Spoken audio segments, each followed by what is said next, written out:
পেরেছি ব্যাপারটা, কিন্তু আমি বোঝাতে পারছি না ব্যাপারটা। এইটা দুইটা নয়, এখান থেকে এসছে এসছে না স্যার, আরেকবার রিফ্রেশ করো তো। চলে এসছে। আচ্ছা, ওই একটু স্লো হয় আর কি, মানে ঠিক আছে। যাই হোক, আজকের আমাদের আলোচনার বিষয় ভারতের যত গুরুত্বপূর্ণ, ভালো করে শোনো, ভারতের যত গুরুত্বপূর্ণ নদী আছে সেই নদীগুলোর কোথা থেকে উৎপত্তি হয়েছে, কোথায় পড়েছে, এবং তার তীরবর্তী গুরুত্বপূর্ণ শহরগুলো নিয়ে আলোচনা করেছি, এবং তার গুরুত্বপূর্ণ ট্রাইবিউটারি মানে তার শাখা নদী, ঠিক আছে, এইগুলো নিয়ে আলোচনা করেছি, এবং কোন নদীটা কত কিলোমিটার দীর্ঘ, এসব এসব সম্পর্কে আলোচনা করেছি। প্লাস হচ্ছে গুগল ম্যাপ থেকে বা ইমেজ থেকে সেই নদীটার হচ্ছে মানে জিওগ্রাফিক্যাল লোকেশনটা ওখানে দেখানো হয়েছে, ঠিক আছে। সুতরাং এইভাবে তোমরা যদি হচ্ছে পড়ো, দেখবে হচ্ছে তোমার মাইন্ডে থেকে যাবে, পরবর্তীতে ভুল হবে না, এবং কোন নদী কোন রাজ্যের মধ্য দিয়ে গেছে সে সম্পর্কে আলোচনা করা হয়েছে। দেখো, প্রথমেই আসছি আমরা। পুলিশ পুলিশ থেকে চাষ হলো, আরো 32 এবার 100% দিয়ে চলে গেল। আচ্ছা, প্রথমে আসছি আমরা সিন্ধু নদ, সিন্ধু নদী, এটাকে বা ইংরেজিতে বলে ইন্দাস রিভার, কি বললাম, ইন্দাস বা ইন্দাস, সিন্ধু নদী। সিন্ধু নদী কোথা থেকে উৎপত্তি হয়েছে? এটা হচ্ছে মানে চীনের, চীন চীন বৃহৎ একটা দেশ, ঠিক আছে। চীনের একটা রাজ্য আছে তিব্বত, ঠিক আছে। তিব্বতের মানস সরোবরের কাছ থেকে, ঠিক আছে, এই সিন্ধু নদীটা একটা উৎপত্তি হয়েছে। দেখো, এই একদম চায়নার যে জায়গাটা দেখতে পাচ্ছ, ইন্দাসের একদম লাস্ট পয়েন্ট, ওটা হচ্ছে চায়নার মানস সরোবর বলে একটা সরোবর আছে, সরোবর মানে লেক, সেখান থেকে উৎপত্তি হয়েছে, ঠিক আছে। এবং পড়েছে কোথায়? এটা আরব সাগরে যে পড়েছে, আরব সাগরে পড়া, এবং আরব সাগরে যেখানে পড়েছে সেখানে যে বন্দরটা তৈরি হয়েছে সে পাকিস্তানে, সেটার সেই বন্দরটার নাম হচ্ছে করাচি বন্দর, ঠিক আছে। তাহলে পাকিস্তানের সব থেকে গুরুত্বপূর্ণ এবং বিখ্যাত বন্দরটার নাম কি? করাচি। আর পাকিস্তানের রাজধানীর নাম কি? আচ্ছা, ভয়েস শোনা যাচ্ছে তো? ইসলামাবাদ, ঠিক আছে। তো তাহলে উৎপত্তি কোথায়? চীনের তিব্বতের কাছে মানস সরোবর থেকে। আর পড়েছে কোথায়? পাকিস্তানের পড়েছে হচ্ছে আরব সাগরে, ঠিক আছে। আরব সাগরে পতিত হয়েছে যে জায়গাটা, সেখানে যে বন্দরটা সেটা হচ্ছে করাচি বন্দর। সিন্ধুকে বলা হয় কি, নদী না নদ? সিন্ধুকে নদ বলা হয়, ঠিক আছে। কেন নদ বলা হয়? নদ হচ্ছে সেই মানে তাদেরকেই, সেই জলরেখাকে বলা হয় যার ক্ষেত্রে মানে ওই নদ মানে নদ থেকে অন্য কোনো মানে চ্যানেল বের হবে না, অন্য নদী মিলিত হতে পারে। যেমন দেখো, এখানে জিলাম, চন্দ্রভাগা, বিয়াস, শতদ্রু এরা মিলিত হয়েছে অন্য আলাদা উৎস থেকে, কিন্তু ওর থেকে কোনো আলাদা করে সেপারেট হয়নি। বোঝা গেল না? যেমন গঙ্গা থেকে যেমন হুগলি বেরিয়ে গেছে, ঠিক আছে, আবার গঙ্গাও হয়েছে, এটা হচ্ছে নদী। আর নদ হচ্ছে তাদেরকেই বলা হয় যার থেকে অন্য কোনো হচ্ছে নদী বের হয় না, মানে অন্য কোনো জন্ম নেই, ওই নদী থেকে অন্য কোনো নদীর জন্ম নেই, অন্য নদী এসে মিলিত হবে, তাদেরকে নদ বলা হয়। আর যার থেকে হচ্ছে অন্য কোনো ছোট ছোট নদী তৈরি হয় তাদেরকে বলে নদী বলা হয়। তাহলে সিন্ধু হচ্ছে নদ। তাহলে সিন্ধু নদীর দৈর্ঘ্য, নদের দৈর্ঘ্য কত কিলোমিটার? সিন্ধু নদের দৈর্ঘ্য এখানেই দেখো 3180 কিলোমিটার। এক এক জায়গায় এক এক রকম থাকতে পারে, তাতে কোনো প্রবলেম নেই, মোটামুটি 3000 কিলোমিটার ধরে নিতে পারো, ঠিক আছে। এটা তাহলে এই নদটা কোন কোন দেশের মধ্যে? এক হচ্ছে চায়না, আর একটা হচ্ছে ভারত, এবং আর একটা হচ্ছে পাকিস্তানের মধ্য দিয়ে, এই তিনটে দেশের মধ্য দিয়ে প্রবাহিত হয়েছে। এবার দেখো, এর তীরবর্তী গুরুত্বপূর্ণ শহর লে। লে কোথায়? ভারতেই আছে লে, ঠিক আছে। কার্গিল ভারতে, দাসু, ঠিক আছে, এটা দাসুটাও হচ্ছে পাকিস্তানে, আর করাচি পাকিস্তানে। তাহলে এখান থেকে মনে রাখবে সিন্ধু নদের তীরবর্তী গুরুত্বপূর্ণ শহর একটা হচ্ছে পাকিস্তানের করাচি, আর হচ্ছে ভারতের হচ্ছে কার্গিল। মনে রেখো, সিন্ধু নদের তীরবর্তী ইম্পর্টেন্ট সিটি। আচ্ছা, নেক্সট দেখো, পরের স্লাইডে যাই। এবার আসছি হচ্ছে আগেই আগের স্লাইডেও ছিল শতদ্রু, বা ইংরেজিতে বলে সতলুজ, SUTLE, যে সতলুজ, এটা কোথা থেকে উৎপত্তি হয়েছে? এটা হচ্ছে রাক্ষসতাল, ঠিক আছে? কোন রাজ্য থেকে? হিমাচল প্রদেশের রাক্ষসতাল থেকে, হিমাচল প্রদেশে, ঠিক আছে? এটা তিব্বতের নয়। তাহলে উৎপত্তি স্থল হচ্ছে হিমাচল প্রদেশ, এবং এটা ডিরেক্টলি হচ্ছে সাগরে যে পতিত হয়নি, এটা একটা সময় হচ্ছে সিন্ধু নদের সঙ্গে মিলিত হয়েছে। বোঝা গেল? মানে সাগরে যে পড়েনি, সরাসরি কিসের সঙ্গে মিশেছে? সিন্ধু নদের সঙ্গে। এই দেখো, এই যে মানে ব্লু কালারের যে রেখাটা আছে না, সরি গ্রিন কালারের যে রেখাটা, এটা শতদ্রু নদীর বা সতলুজ বলা হয়। এটা এখানে এখানে ম্যাপটা ভুল আছে, এই এখানে এটা অ্যাকচুয়ালি সিন্ধু নদের সঙ্গে মিলিত হয়েছে, ঠিক আছে? এর দৈর্ঘ্য কত কিলোমিটার? 1450 কিলোমিটার। আর গুরুত্বপূর্ণ, এই দৈর্ঘ্যটা অতটা ইম্পর্টেন্ট নয়, কিন্তু ইম্পর্টেন্ট হচ্ছে এর তীরবর্তী গুরুত্বপূর্ণ শহর। শতদ্রু নদীর তীরে গুরুত্বপূর্ণ শহর হচ্ছে অমৃতসর। বুঝা গেল? তাহলে অমৃতসর কোথায়? কোথায় আছে অমৃতসর? পাঞ্জাবে, ঠিক আছে? পাঞ্জাবে অমৃতসরের স্বর্ণ মন্দিরের কথা নাম শুনেছো, ঠিক আছে? মানে শিখদের প্রধান ধর্মস্থল স্বর্ণ মন্দির, এটা কোথায়? পাঞ্জাবে, অমৃতসরে, ঠিক আছে?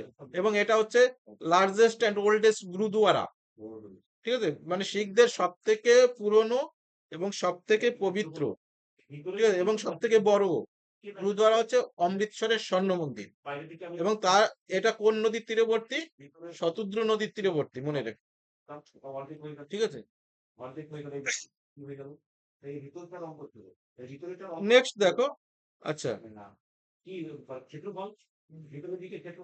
আবার এটা দেখো হচ্ছে শতদ্রু নদীর সঙ্গে বিয়াস এবং রাভি, এ দুটো পরবর্তীতে শতদ্রুর সঙ্গে মিলিত হয়েছে। এখানে ছবিটা দেখো, তাহলেই বুঝতে পারবে। আর ফাইনালি শতদ্রু হচ্ছে সিন্ধু নদের সঙ্গে মিলিত হয়েছে, ঠিক আছে? এগুলো একটু যদি এগুলো দেখে দেখে তুমি যদি খাতায় একটু স্কেচ করো, একে একে করো, তোমার আমি গ্যারান্টি দেবো তুমি তুমি আর ভুলবে না। একটু মাঝে মাঝে প্র্যাকটিস করে রাখলে এই জিনিসগুলো, এই জিওগ্রাফিটা তোমার একদম মাথার মধ্যে মানে পার্মানেন্টলি ইনস্টল হয়ে যাবে। এবং সেই ক্ষেত্রে তুমি যদি ভুলেও যাও, মানে তোমার হচ্ছে যখন এক্সামের হলে যে ঠিক মনে পড়ে যাবে, ভুল হবে না। নেক্সট দেখো, আচ্ছা, এবার হচ্ছে রাবি, ঠিক আছে? রাবি এখানে দেখতে পাচ্ছ, রাবি। আর এটাকেই বাংলা রাবির অন্য একটা নাম হচ্ছে ইরাবতী, ঠিক আছে? রাবি এবং ইরাবতী একই নদী। এবং তোমরা জানো হচ্ছে রাবি নদীর তীরে বা ইরা নদীর তীরে, ঠিক আছে, মহেঞ্জোদড়োর একটা ঐতিহাসিক শহর, সিন্ধু সভ্যতার একটা ঐতিহাসিক শহর, সেই সব শহরটার নাম কি? হরপ্পা। হরপ্পা যদি বলতো হরপ্পা কোন নদীর তীরে অবস্থিত, পরীক্ষা আসে কিন্তু। রাবি নদীর তীরে, সিন্ধু নয়, রাবি নদীর তীরে। বা ইরাবতী, ইরাবতীও যেটা, রাবিও সেই একই। বোঝা গেল কি? এটা কোথা থেকে উৎপন্ন হয়েছে? এটা হচ্ছে হনুমান তিব্বা, ঠিক আছে? আচ্ছা, চেনাব রিভারে হচ্ছে মানে চেনাব, বা চেনাবের অন্য নাম হচ্ছে চন্দ্রভাগা, ঠিক আছে? চেনাব বা চন্দ্রভাগা একই, এগুলো গুলিয়ে ফেলো না। এর লেন্থ 720 কিলোমিটার। দেখো, এই পাঞ্জাবে 5টা নদী সিন্ধু নদের সঙ্গে মিলিত হয়েছে, যেমন হচ্ছে শতদ্রু, রাবি, চেনাব, চন্দ্রভাগা, ঝিলাম। এবং তার 5টা হলো না? মানে শতদ্রু, রাবি, চেনাব, ঝিলাম, আর হচ্ছে 4টে, আর সিন্ধু। এই 5টা নদীকে এই জন্য পাঞ্জাব বলা হয়। পাঞ্জাবকে পাঞ্জাব মানে পাঞ্জাব, মানে পঞ্চ, অপ মানে হচ্ছে নদীর যে অবরেখা, মানে নদীর তীরবর্তী যে অংশটা, অববাহিকাকে অপ বলা হয়। এই জন্য পাঞ্জাব নামটা কিন্তু ওই নদীর থেকেই এসছে, ঠিক আছে? 5টা নদী পাঞ্জাব রাজ্যের মধ্যে প্রবাহিত, এই জন্য ওই রাজ্যটার নাম পাঞ্জাব।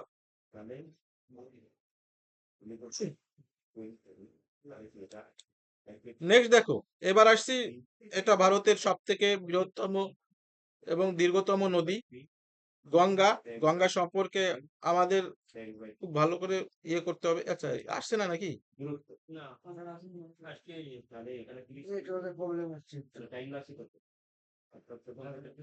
প্রবলেম, এটা ওই ইয়ে কানেকশন আমি দেখি পরের ক্লাসেই আমি হ্যাঁ ওয়্যার কানেকশন করবো।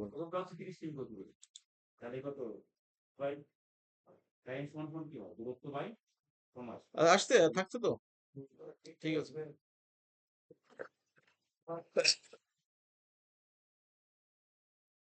টাইমটা তোমার সমান দূরত্ব গতি গতি আচ্ছা গঙ্গা নদীর দৈর্ঘ্য কত? হচ্ছে 2550 কিলোমিটারের মতো দৈর্ঘ্য, ঠিক আছে। এটা কোথা থেকে উৎপত্তি হয়েছে? এটা উত্তরাখণ্ডের, কি বললাম উত্তরাখণ্ড, যার আগের নাম ছিল উত্তরাঞ্চল। উত্তরাখণ্ডের একটা হিমবাহ আছে গঙ্গোত্রী হিমবাহ বা হ্যাঁ গঙ্গোত্রী হিমবাহ বা ইংরেজিতে বলে গঙ্গোত্রী গ্লাসিয়র। গঙ্গোত্রী হিমবাহের গোমুখ থেকে গঙ্গা নদীটা, মেন যে গঙ্গাটা সেটা উৎপত্তি হয়েছে। এর সঙ্গে অলকানন্দা তারপরে হচ্ছে ভাগীরথী এগুলো মিলিত হয়েছে। মেন যে উৎস সেটা হচ্ছে কোথায়? গঙ্গোত্রী গোমুখ থেকে। এটা তাহলে উৎপত্তি হয়ে উত্তরাখণ্ডের মধ্য দিয়ে, ঠিক আছে, উত্তরপ্রদেশ, দিল্লির, দিল্লি নয় উত্তরপ্রদেশের মধ্য দিয়ে, বিহারের মধ্য দিয়ে, পশ্চিমবঙ্গের মধ্য দিয়ে একটা শাখা হচ্ছে বঙ্গোপসাগরে পড়েছে হুগলি নামে, অপর একটা শাখা বাংলাদেশের মধ্য দিয়ে লাস্টে হচ্ছে মেঘনা নামে, একদম শেষ সীমাটা বলছি, মেঘনা নামে হচ্ছে কোথায় পড়েছে? ওই বঙ্গোপসাগরে, সেটা বাংলাদেশের মধ্য দিয়ে, ঠিক আছে। এবং এই গঙ্গা নদীর সঙ্গে আরো অনেকগুলো নদী এর সঙ্গে, যেমন ব্রহ্মপুত্র এসছে বা এর প্রচুর শাখা নদী আছে, সেগুলো আমরা আলোচনা করছি। তো এটা কোথায় তাহলে উৎস কোথায়? উত্তরাখণ্ডের গঙ্গোত্রী গোমুখ পড়েছে কোথায়? বঙ্গোপসাগরে পড়েছে। এর যে উপরের দিকে মানে ওই উত্তরাখণ্ডের শাখা নদী কি কি? অলকানন্দা, ভাগীরথী, রামগঙ্গা, ঠিক আছে। আর প্রধান হচ্ছে শাখা নদী হচ্ছে যমুনা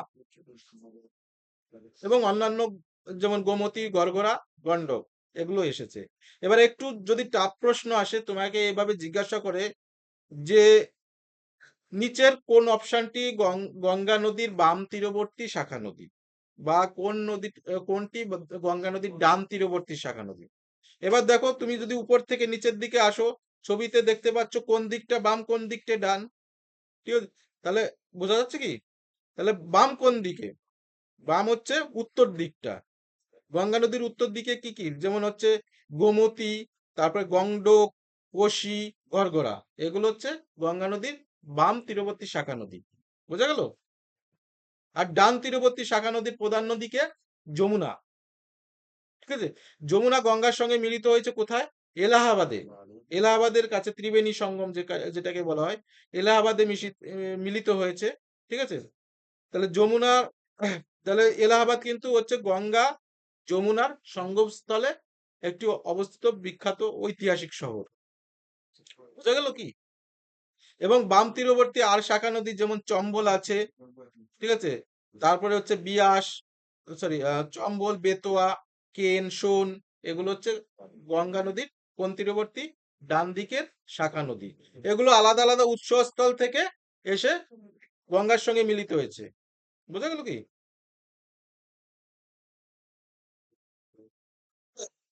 পরে আমি আরো আলোচনা করব এই গঙ্গা নদী সম্পর্কে। এখানে জাস্ট ফটোটা দেখে যদি একটু স্কেচ করে রাখো এবং এই কোনটা কি নদী, তাহলে কিন্তু খুব ভালো হয়, প্রিপারেশনটা সঠিক পদ্ধতিতে হবে। তোমরা যে পদ্ধতিতে অনেক সময় ভুলভাল পদ্ধতিতে পড়াশোনা করো, সেই পড়াশোনার পদ্ধতি সঠিক হলে তোমার ওই কাজ টাইমটা কিন্তু কাজে লাগবে। যখন তুমি পড়ছো মুখস্থ করেই যাচ্ছ, ও পরে ভুলে যাচ্ছ। তুমি যদি ওই পড়ার সময় যদি একটু একে একে যদি হচ্ছে মুখস্থ করো, তাহলে কিন্তু সেটা পার্মানেন্টলি মনে থাকবে। তারপরে দেখো, এবার আসছি যমুনা। এখানে দেখো ওই যে আগের ফটোটাই এখানে দেওয়া আছে, যমুনা। যমুনা কোথা থেকে উৎপত্তি হয়েছে? যমুনা হচ্ছে বান্দার পঞ্চের, আচ্ছা, পশ্চিম ঢালে যমুনেত্রী হিমবাহ থেকে। তাহলে কি মনে রাখবে?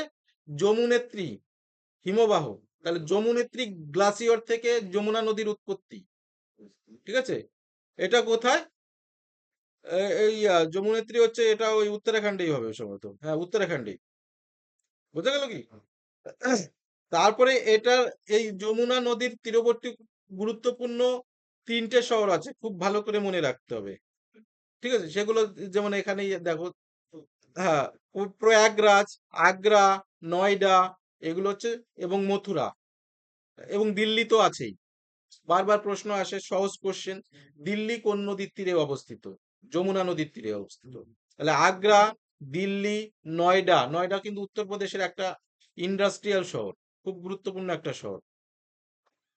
আর যমুনা নগর তো আছেই সেটা, ঠিক আছে। এছাড়া যমুনা নগর অ্যাকচুয়ালি ওটা পানিপথ, এখন যেটা পানিপথ আছে না, সেটা যমুনা নদীর তীরেই।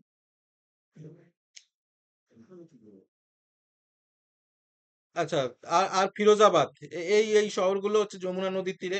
যমুনা নদীর দৈর্ঘ্য কত? 1376 কিলোমিটার, ঠিক আছে। এবং এর হ্যাঁ, ফিরোজাবাদ উত্তরপ্রদেশে, ঠিক আছে, ফিরোজাবাদ উত্তরপ্রদেশে, মনে রেখো। হ্যাঁ, জিজ্ঞাসা করতে পারো এগুলো। তারপরে দেখো, এবার আসছি ব্রহ্মপুত্র, ঠিক আছে।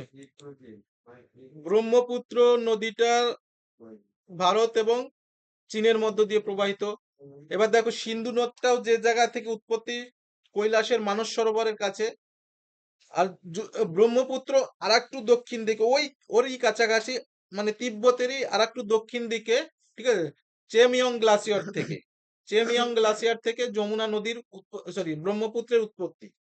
এই ব্রহ্মপুত্র যখন দীর্ঘ, মানে পথ ধরে তিব্বতের মধ্য দিয়ে অরুণাচল প্রদেশ পর্যন্ত এসছে। আমাদের অরুণাচল প্রদেশের লোকেশনটা তো জানো, আমাদের উত্তর পূর্ব ভারতের একদম লাস্টের দিকে অরুণাচল প্রদেশ।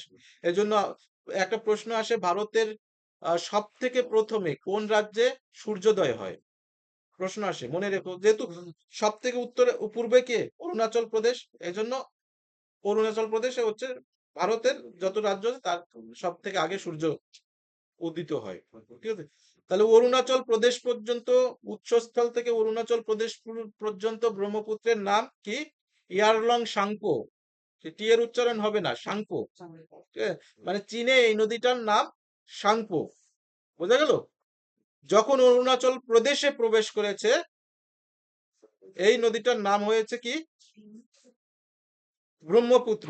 এবং এর সঙ্গে দিবং এবং দিহং দুটো আলাদা হচ্ছে শাখা নদী এর সঙ্গে মিলিত হয়েছে, ঠিক আছে। এবং অরুণাচল প্রদেশ থেকে, প্রদেশের মধ্য দিয়ে, আসামের মধ্য দিয়ে, আসাম থেকে বাংলাদেশে প্রবেশ করেছে নদীটা। কি বললাম? চীনের, তোমার হচ্ছে, চীনের হচ্ছে চেমিয়াং গ্লাসিয়ার থেকে উৎপত্তি হয়ে অরুণাচল প্রদেশ, তারপরে ব্রহ্মপুত্র নাম নিয়ে, বা অরুণাচল প্রদেশের একটা জায়গায় এখানে দিবং এবং দিহাংও বলা হয়, ব্রহ্মপুত্র নাম নিয়ে আসামের মধ্য দিয়ে, বাংলাদেশের মধ্য দিয়ে প্রবেশ করেছে এই নদীটা। তাহলে চীনের নাম হচ্ছে সাংপো, ভারতের নাম ব্রহ্মপুত্র, আর যখন বাংলাদেশে প্রবেশ করেছে তখন নাম হচ্ছে যমুনা। আবার এখানে আমরা এই যমুনা, দুটো যমুনা কিন্তু পেলাম, একটা ভারতের যমুনা, এর বানানের একটা প্রোনাউন্সিয়েশন, উচ্চারণ তো অনেকটা একই হয়, বানানটা এটা ওয়াই দিয়ে শুরু, আর বাংলাদেশের যে যমুনা সেটা জে দিয়ে শুরু। বুঝতে পেরেছো? এই যমুনা আবার হচ্ছে ওই যে গঙ্গার সঙ্গে মিলিত হয়েছে, দেখো এখানে দেখানো হচ্ছে, ওই দেখো, J, J M U N A, Yamuna, ঠিক আছে। বা এই গঙ্গার সঙ্গে, পদ্মার সঙ্গে মিলিত হয়ে, এবং তারপরে হচ্ছে লাস্টে মেঘনা নামে, আমি বলেছিলাম মেঘনা নামে করেছে। তাহলে মেঘনা হচ্ছে, এই যত গঙ্গার যত জল আসছে, এবং শাখা নদীর জল এবং ব্রহ্মপুত্রের সমস্ত জল হচ্ছে মেঘনার মধ্য দিয়ে ভারতে প্রবেশ করেছে, সরি, বাংলাদেশে হয়ে কোথায়? বঙ্গোপসাগরে। বোঝা গেল? এই জন্য প্রচুর, তাহলে এই যে বৃহৎ, মানে মানে এই মেঘনা মানে নদীটা খুব সাগরের মতো, আর এখানে প্রচুর ইলিশ মাছ পাওয়া যায়। তোমরা জানো বাংলাদেশে ইলিশ মাছ কোথায়, কেন বিখ্যাত? এই মেঘনা হয়ে আসে, যখনই এই পদ্মার কাছাকাছি, পদ্মাটা উপরের দিকে, পদ্মা যখন আসে, যখন দেখো সমুদ্রের ইলিশের থেকে, আমি অন্য এক প্রসঙ্গে চলে গেলাম, সমুদ্রের ইলিশের থেকে নদীর ইলিশের টেস্ট বেশি। কেন বেশি? সমুদ্রের জল নোনা, সমুদ্রের জল, সমুদ্রের ইলিশ যখন আস্তে আস্তে ডিম ছাড়ার জন্য উপরের দিকে ওঠে, নদীতে আসে, যখন ওই মিষ্টি জলের, মানে পদ্মার জল হচ্ছে মিষ্টি, আবার মেঘনার জল কিন্তু নোনতা, সমুদ্রের সঙ্গে মিশছে। আবার যখন ওর শরীরের মধ্যে মানে মিষ্টি জল সার্কুলেশন হয়, অটোমেটিক ওর মধ্যে একটা পরিবর্তন হয় মাছের মধ্যে, ইলিশ মাছের মধ্যে, তখন টেস্টটা পাল্টে যায়। এই জন্য পদ্মার ইলিশ আমরা জানি বিখ্যাত, কিন্তু আমরা বলি না তো হুগলির ইলিশ বা হচ্ছে কাকদ্বীপের ইলিশ বিখ্যাত নয়। কারণ হচ্ছে কাকদ্বীপের ইলিশ নোনা জলের ইলিশ, আর পদ্মার ইলিশ হচ্ছে মিষ্টি জলের ইলিশ, এই জন্য টেস্টটা আলাদা। আচ্ছা, এখানে ওই ব্রহ্মপুত্র নদীর উপরে একটা বিখ্যাত ব্রিজ আছে, এটা হচ্ছে ভারতের সব থেকে দীর্ঘতম ব্রিজ, ঠিক আছে? এটাকে ধোলা সাদিয়া সেতু বলা হয়। এর অফিসিয়াল নাম হচ্ছে ভূপেন হাজারিকা সেতু, ভূপেন হাজারিকা, ঠিক আছে? প্রায় ওটা 9 কিলোমিটারের মতো দৈর্ঘ্য আছে। এই ভূপেন হাজারিকা এটা হচ্ছে ভারতের দীর্ঘতম সেতু, ঠিক আছে? এটা আসাম এবং হচ্ছে আসামের মধ্যে, ঠিক আছে, আসামেই। আর ভূপেন হাজারিকা জানো হচ্ছে আসামের একদম একজন বিখ্যাত প্রখ্যাত হচ্ছে আহ মানে লোকসঙ্গীত শিল্পী। এই ব্রহ্মপুত্র নদীর তীরবর্তী গুরুত্বপূর্ণ শহর হচ্ছে ডিব্রুগড় আসামে, জোরহাট আসামে, তেজপুর আসামে, গুয়াহাটি আসামে, ধুবড়ি এটাও আসামে, সিরাজগঞ্জ, ময়মনসিংহ, টাঙ্গাইল এটা হচ্ছে বাংলাদেশে, ঠিক আছে? মানে সিরাজগঞ্জ, ময়মনসিংহ, টাঙ্গাইল এটা ওই ব্রহ্মপুত্র নদীরই, যখন বাংলাদেশে প্রবেশ করেছে তার মানে যমুনার পাশে। বোঝা যাচ্ছে কি? আচ্ছা, কন্টিনিউ হচ্ছে কি না বন্ধ হয়ে গেছে? নেক্সট দেখো, এবার আসছি এত সময় মোটামুটি উত্তর ভারতের গুরুত্বপূর্ণ নদীগুলো বললাম, প্রধান নদী। এবার দক্ষিণ ভারতের সব থেকে গুরুত্বপূর্ণ নদী এবং বৃহত্তম নদী হচ্ছে গোদাবরী, ঠিক আছে? তাহলে দক্ষিণ ভারতের গঙ্গা বলা হয় কাকে? গোদাবরীকে। এই গোদাবরী নদীটা কোথায় থেকে উৎপত্তি হয়েছে? এটা মধ্যপ্রদেশের, ঠিক আছে, নাসিকের কাছে ত্রিম্বক পর্বত থেকে উৎপত্তি হয়েছে। আচ্ছা, একটা চলে গেল। আর পড়েছে কোথায়? বঙ্গোপসাগরে, বে অফ বেঙ্গলে পড়েছে। যে স্থানটা পড়েছে সেটা হচ্ছে মাচালিপত্তম, ঠিক আছে? তোমরা বিশাখাপত্তম নাম শুনেছো, মানে অন্ধ্রপ্রদেশের নামগুলো একটু পত্তম থাকে, ঠিক আছে? যে স্থানটা গোদাবরী পতিত হয়েছে সেই স্থানটার নাম হচ্ছে মাচালিপত্তম। এর গুরুত্বপূর্ণ শাখা নদীগুলো কি কি? যেমন পূর্ণা, ওয়ার্দা, প্রাণিতা, ইন্দ্রাবতী, মানবী, মঞ্জিরা, পেনগঙ্গা। এগুলো মনে রাখার একমাত্র উপায় এই গোদাবরী নদীটাকে আঁকলে এবং অন্য নদীগুলোকে একে একে নামগুলো লিখলে, এটাই হচ্ছে মুখস্থ করার উপায়। অন্য কোনো উপায় তুমি মুখস্থ রাখতেই পারবে না, ঠিক আছে? এভাবে একটু করো। আমি তো এখানে আলো ইয়ে করে দিলাম, তোমাকে তো ম্যাপ থেকে করতে বলছি না। এখানে পরে ভিডিওটা দেখবে, পজ করে রাখবে, ঠিক আছে? পজ করে ওই একে একে প্র্যাকটিস করবে। এবং তুমি যদি এইভাবে করো, আমি গ্যারান্টি দিয়ে বলছি হচ্ছে জিওগ্রাফি থেকে যে কোশ্চেন গুলো হয় তুমি ভালোই অ্যান্সার করতে পারবে। জিওগ্রাফি থেকে তো অনেক টাইপস এর কোশ্চেন হয়, এই ফিজিক্যাল জিওগ্রাফির কথা বলছি। তারপরে দেখো, আর ভুলের পরিমাণ কমে যাবে। তুমি একটা হচ্ছে কি হয়, এই মিস্টেক হয়ে যায়, তুমি হচ্ছে ওই মনে পড়ছে না ভুল করে মানে দাগিয়ে দিয়ে আসতো, বাড়ি এসে দেখে ভুল হয়ে গেছে। আর যদি ছবি এঁকে করো এই ভুলটা হবে না। তারপরে এসছে কাবেরী। কাবেরী হচ্ছে দক্ষিণ ভারতের একটা বিখ্যাত নদী। দক্ষিণ ভারতের 3টে বিখ্যাত নদী, একটা হচ্ছে গোদাবরী, আর একটা কৃষ্ণা, আর কাবেরী, ঠিক আছে? তারপরে এছাড়াও পেনগঙ্গা আছে। এছাড়া মহানদী দক্ষিণ ভারতের মধ্যে পড়ে না, পূর্ব ভারতের মধ্যেই পড়ে, পরে আমি আসছি। তাহলে কাবেরী নদীটা উৎপত্তি হয়েছে কোথায়? কর্ণাটক থেকে, কাবেরী ব্রহ্মগিরি পর্বত থেকে, ঠিক আছে? আর পড়েছে কোথায়? বঙ্গোপসাগরে। যে জায়গাটা পড়েছে তার নাম হচ্ছে কারকল, ঠিক আছে, এবং তামিলনাড়ুতে। তাহলে কাবেরী নদী কোন কোন দুটো রাজ্যের মধ্যে? তোমার কর্ণাটক এবং তামিলনাড়ুর মধ্যে। এর গুরুত্বপূর্ণ প্রধান নদী দুটো হচ্ছে হেরঙ্গি এবং অমরাবতী। বুঝতে পারলে? হেরঙ্গি এবং অমরাবতী।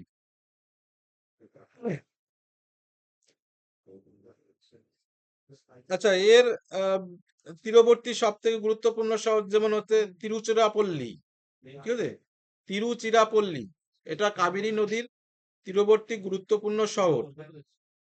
হ্যাঁ, শ্রীরঙ্গপত্তম, ঠিক আছে, তাঞ্জাভুর, এগুলো হচ্ছে কাবেরী নদীর গুরুত্বপূর্ণ নদী। দেখো এই কাবেরীর অবস্থান তো দেখতে পাচ্ছ। তোমার তিরুচিরাপল্লী হচ্ছে তোমার তোমার তামিলনাড়ুতে, ঠিক আছে, তামিলনাড়ুতে আছে তাঞ্জাভুর। আর তোমার মাইশোর বা আর একটা গুরুত্বপূর্ণ এটা দেখো, মহীশূর বা মাইশোর, এটা হচ্ছে কাবেরী নদীর তীরে, এটা হচ্ছে কর্ণাটকে। এই যে দেখো এখানে ম্যাপে দেখানো হচ্ছে, ঠিক আছে? এবং এর দৈর্ঘ্য হচ্ছে 805 কিলোমিটার, মানে 800 কিলোমিটারের মতো। নেক্সট দেখো অমরাবতী, ঠিক আছে। এই অমরাবতী কিন্তু নদী, এই নদীর সঙ্গে অন্ধ্রপ্রদেশের অমরাবতীর রাজধানীর কোনো সম্পর্ক নেই, নাম একই। এটা কিন্তু নদী, এই নদীটা কোথায়, মানে কোন রাজ্যের মধ্যে? এটা তামিলনাড়ুতে একটা, মানে নদী, তামিলনাড়ুর একটা নদী। তার নাম হচ্ছে কি বললাম, অমরাবতী। এর গুরুত্বপূর্ণ শহর হচ্ছে অমরকন্টক, সরি, অমরকন্টক থেকে উৎপত্তি হয়েছে, ঠিক আছে।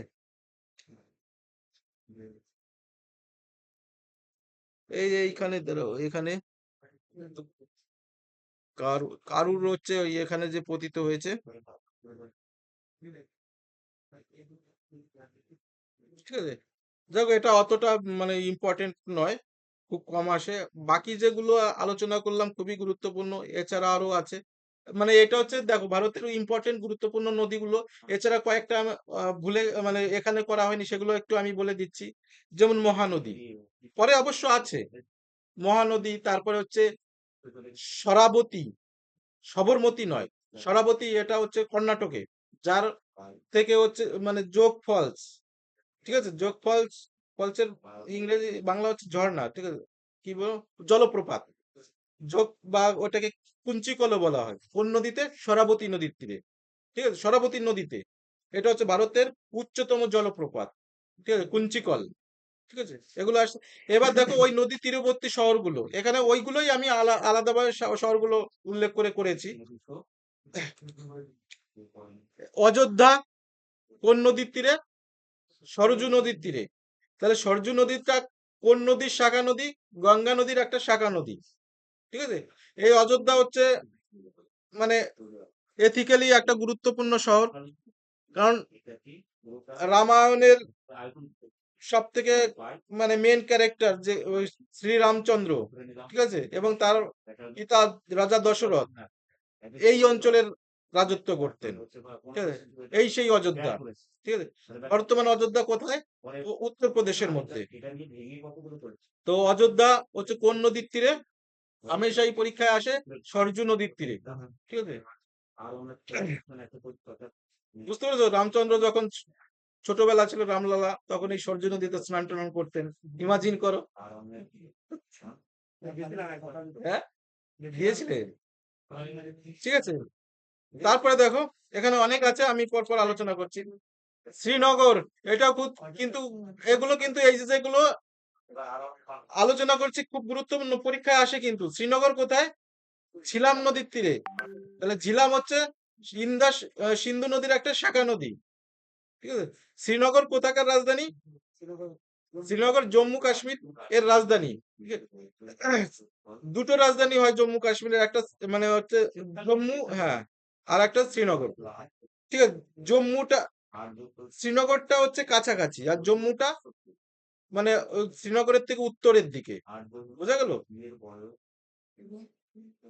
বুঝতে পেরেছো? এই জন্য হচ্ছে শীতকালীন মানে রাজধানী শ্রীনগর, শ্রীনগর হয় মোটামুটি তুলনামূলক ভাবে হচ্ছে উষ্ণ, মানে শীত কম পড়ে, এই জন্য শ্রীনগর হচ্ছে শীতকালীন রাজধানী, আর জম্মু হচ্ছে গ্রীষ্মকালীন রাজধানী। তারপরে আসছি বিজয়ওয়াড়া, ঠিক আছে। বিজয়ওয়াড়া কোন নদীর তীরে? বিজয়ওয়াড়া কৃষ্ণা নদীর তীরে, মনে রেখো, ঠিক আছে। বিজয়ওয়াড়া ছাড়া আরো এখানে দেখো এই সব নদী, মানে এই সব শহরগুলো হচ্ছে কৃষ্ণা নদীর তীরে, তবে গুরুত্বপূর্ণ, বারবার পরীক্ষা আসে বিজয়ওয়াড়া, ঠিক আছে?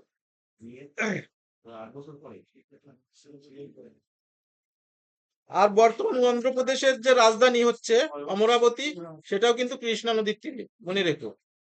ঠিক আছে, মহাবালেশ্বর,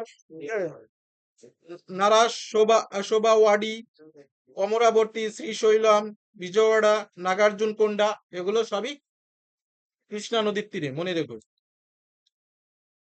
এত সব মনে থাকবে না, তখনই মনে থাকবে যদি হচ্ছে একে একে প্র্যাকটিস করো। আচ্ছা, এটা গুরুত্বপূর্ণ, বারবার পরীক্ষায় আসে। পানাজি কোন নদীর তীরে অবস্থিত? পানাজি হচ্ছে মান্ডবী নদীর তীরে অবস্থিত। আর পানাজি কোথায়? পানাজি হচ্ছে গোয়ার রাজধানী। গোয়া হচ্ছে ভারতের স্মলেস্ট স্টেট, সব থেকে ছোট রাজ্য গোয়া, ঠিক আছে। আর আয়তনের দিক দিয়ে ছোট রাজ্য গোয়া, আর পপুলেশনের জনসংখ্যার দিক দিয়ে ছোট রাজ্য হচ্ছে সিকিম, ঠিক আছে। বুঝতে পারছো কি? জনসংখ্যার থেকে সব থেকে ছোট রাজ্য হচ্ছে সিকিম, আর আয়তনের দিকে ছোট রাজ্য গোয়া। গোয়ায় অনেক মানে গুরুত্বপূর্ণ হচ্ছে এবং খুব সুন্দর সুন্দর বিচ বা সমুদ্র সৈকত আছে, এবং প্রচুর এখানে হচ্ছে বিদেশি পর্যটকরা আসে। একটা সময় 1960 সাল পর্যন্ত গোয়া পর্তুগিজদের আন্ডারে ছিল, মনে রেখো।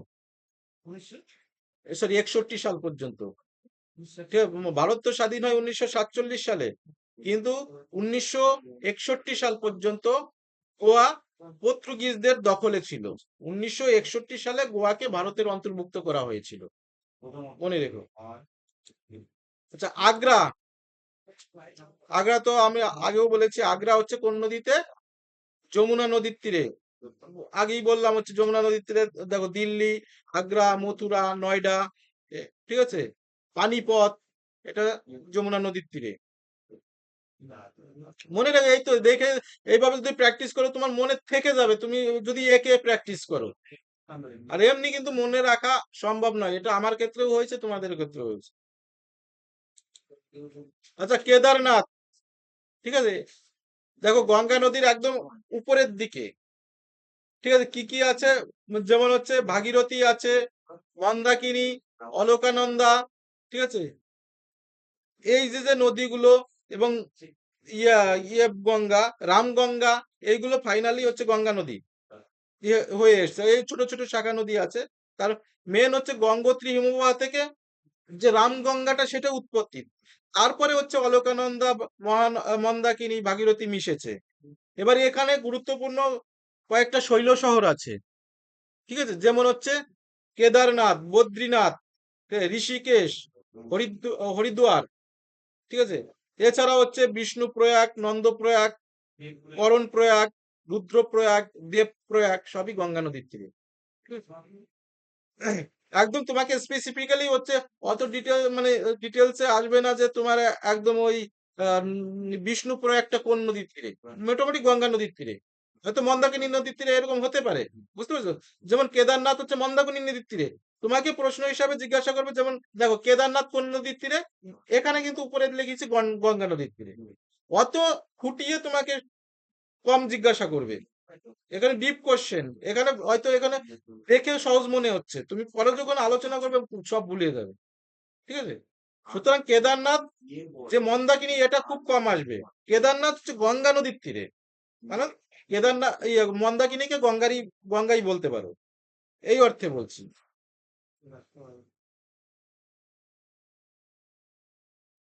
নেক্সট দেখো। আচ্ছা, কানেকশন আছে তো, না কেটে কেটে গেছে? আচ্ছা, সুরাট, ঠিক আছে। সুরাট কোন নদীর তীরে? এটা গুলিয়ে যাও, নর্মদা না তাপ্তি? তাপ্তি বা তাপি, ঠিক আছে। তাপি বলে, টিএপিআই, তাপি অথবা তাপ্তি, বাংলায় তাপ্তি, ঠিক আছে। নর্মদা এবং তাপ্তি দুটো পাশাপাশি, মানে একই সরল রেখায় প্রবাহিত নদী, ঠিক আছে। এবার দেখো, তিনটে প্রধান নদী, কি বললাম, তিনটে প্রধান নদী, যেগুলো হচ্ছে পশ্চিম বাহিনী, মানে উৎপত্তি স্থল থেকে উৎপত্তি হয়ে পশ্চিম দিকে প্রবাহিত হয়েছে। এরকম তিনটে নদী হচ্ছে, একটা হচ্ছে নর্মদা, তাপ্তি, আর একটা হচ্ছে সবরমতী। সরাবতী নয়, আবারও বারবার বলছি, সবরমতী। দেখি সফটওয়্যারে কি হচ্ছে, একটু দেখে নি। তোমরা 5 জন আছো কেন এখানে? তো আমার আমার মনে হয় ওই তোমরা কানেকশন নিচ্ছ কালেকশন নিচ্ছ পাচ্ছে না মনে হয়। তাহলে কি প্রবলেম বুঝতে পারছি।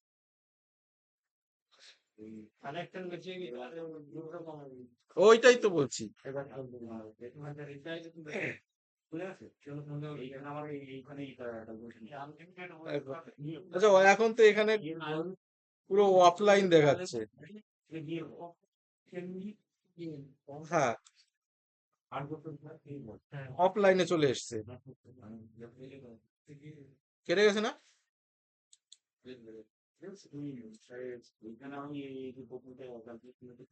দেখি কালকে তো এরকম করলে তো মুশকিল, তোমার সব মাটি হয়ে যাচ্ছে। হ্যাঁ,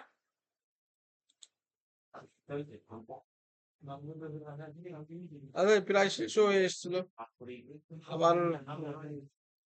না তার ব্যাপার হচ্ছে অনেক বেশি আছে তো মানে সময় দিন তো ওই আমরা তো ওইটাই হচ্ছে, ওইটাই টানতে পারছে না, ওই ইনস্ট্যান্টলি টানতে পারছে না, মানে ওই মুহূর্তে টানতে পারছে না। ঠিক আছে,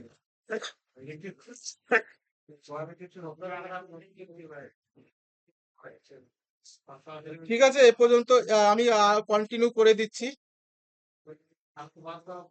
সপ্তাহ 20,000 করে আছে এই তবে সুরাট হচ্ছে তাপ্তি নদীর তীরে। তারপরে দেখো আমেদাবাদ, আমেদাবাদ হচ্ছে কোথাকার রাজধানী? ফটো তো আসছে না, না? মানে সব ওটা পুরো ক্লিয়ার হয়ে আচ্ছা ওই পর্যন্ত থাক, তাহলে পরে ওখান থেকে কন্টিনিউ করবো নাকি? ওটা পুরোটাই ক্লিয়ার হয়ে 34 মিনিট হয়েছে যতক্ষণ রানিং ছিল তারপর অফ করা লক করা অফ হবে কেন? সে কানেকশন না দেবে অফ হবে কেন? টেকনিশিয়ান বড় স্মার্ট বোর্ড আনার পরে টেকনিশিয়ান তো ওরা অটোমেটিক আসবে, যে প্রবলেম গুলো আছে সব ইয়ে করে যাবে। তাহলে আর থেকে নব্বই।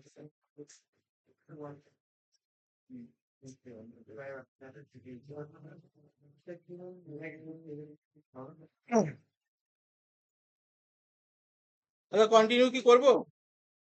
আর এগুলো ফটো না দেখে তো তোমাদের অসুবিধা হবে।